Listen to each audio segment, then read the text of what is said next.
The easiest way to cut your stamens is to hold your wafer paper and your scissors same distance from the end and cut your fringe that is going to become our stamens for our flower. And try to cut your wafer paper as thinly as possible because that is going to give you more realistic look for your stamens. Now, because I'm in dry climate and my humidity is very low, I'm going to take just a touch of my wafer paper conditioner. I barely have any moisture on my brush. I just wanted to make my stamens a little bit softer and more flexible so they're not going to break when we are going to assemble our flower.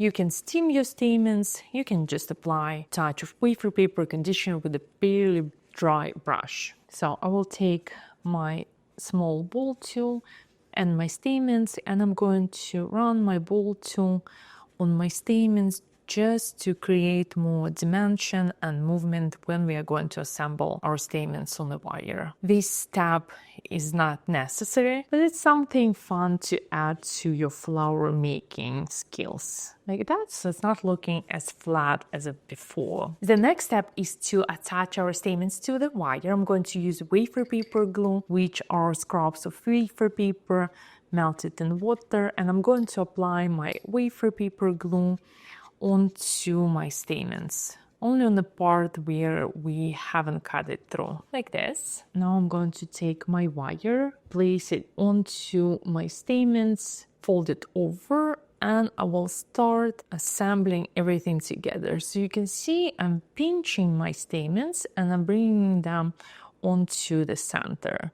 So we have a little bit more dimension when making our stamens. And I'm going to take everything and pinch at the base very firmly to open it up a little bit and create this beautiful textural shape. Now we have the base for our stamens. We need to add our pollen. And for my pollen mixture, I use semolina flour or coarse rice flour and a touch of yellow petal dust. And I mix everything together and I keep it in this container so I can use it every single time I need to make edible pollen on my flowers. I will take just a touch of my wafer paper glue on the brush and apply on the tips of my wafer paper stamens very carefully. And then I'm going to dip my stamens into my pollen mixture, creating very realistic textural